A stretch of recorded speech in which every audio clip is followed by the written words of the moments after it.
La gestion de l'information en période de crise sanitaire de type COVID-19, une préoccupation pour des chercheurs ivoiriens. Méthodologie scientifique rigoureuse pour des résultats convaincants en vue de leur appropriation par les populations est l'un des axes majeurs de l'étude menée principalement dans la zone d'Abidjan. Nous avons estimé que face à des crises aussi dramatiques, il fallait que nous, universitaires, qui avons étudié les sciences de la communication, qui les avons expérimentés, il était important que nous apportions notre regard sur cette action. Environ un an après son entame, l'étude fait des recommandations. On propose déjà une approche pour une meilleure coordination en pareille situation. On propose aussi un observatoire qui va permettre justement de faire une veille sur toutes ces questions-là, à travers un certain nombre d'outils qui permettront justement d'anticiper lorsque ce genre de situation arrive. À la cérémonie de restitution, le représentant du professeur Adama Diawara, ministre de l'Enseignement supérieur et de la Recherche scientifique, encourage les partenaires au développement à davantage s'impliquer dans la promotion des recherches en Côte d'Ivoire.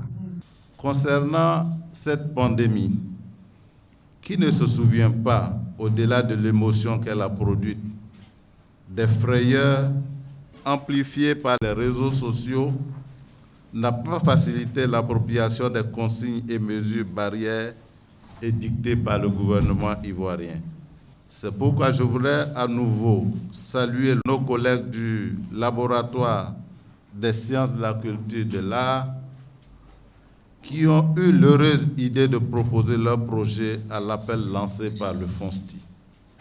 Cette étude est possible grâce à l'appui du FONSTI, Fonds pour la science, la technologie et l'innovation, qui l'a financé à hauteur de 19 millions de francs CFA.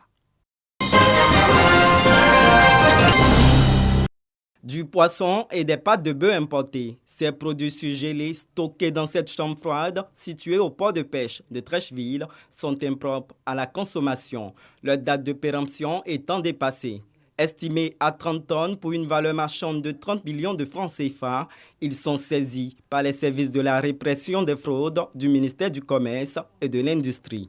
L'entrepôt est mis sous scellé. Vous allez également trouver des poissons, des cartons de poissons ou de viande qui sont avariés, comme on le dit dans le langage courant, mais dans le langage technique, nous parlons de produits corrompus.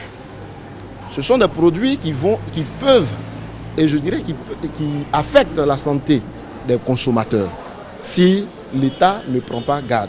La surveillance des circuits commerciaux s'est inclue en marge de la lutte contre la cherté de la vie. La direction de la répression travaille à mettre en déroute tous les commerçants qui profiteraient de la surenchère pour écouler sur le marché leurs marchandises de mauvaise qualité à vil prix. En même temps que nous sommes engagés dans cette lutte contre la cherté de la vie, la sécurité sanitaire des aliments ne nous est pas indifférent. Raison pour laquelle régulièrement nos agents sont sur le terrain pour pouvoir extirper tout ce qui est produit impropre à la consommation humaine. Les produits saisis seront détruits dans les prochains jours. Les questions de salubrité et d'assainissement étaient au cœur de cette réunion d'information et d'échange entre le président du COCAN, François-Albert Amicha, et Bouaké Fofana, ministre de l'Assainissement et de la Salubrité. Faisant l'état des lieux des préparatifs de la CAN 2023, le président du COCAN, entouré de ses plus proches collaborateurs, a d'abord présenté le tableau de l'évolution des travaux avant de solliciter l'implication du ministère de l'Assainissement et de la Salubrité quant à l'embellissement des différentes villes devant accueillir la CAN 2023. La CAN 2023 va se dérouler dans 5 villes, sur 6 sites. Et il était important pour nous, avec Monsieur le ministre de l'Assainissement et de la Salubrité, de voir les efforts que nous pouvons fournir pour embellir nos villes, pour assainir nos villes. Des échanges d'une quarantaine de minutes au cours desquels le ministre de l'Assainissement et de la Salubrité a réitéré la volonté de son département ministériel à jouer pleinement sa partition conformément aux vœux du chef de l'État, Alassane Ouattara.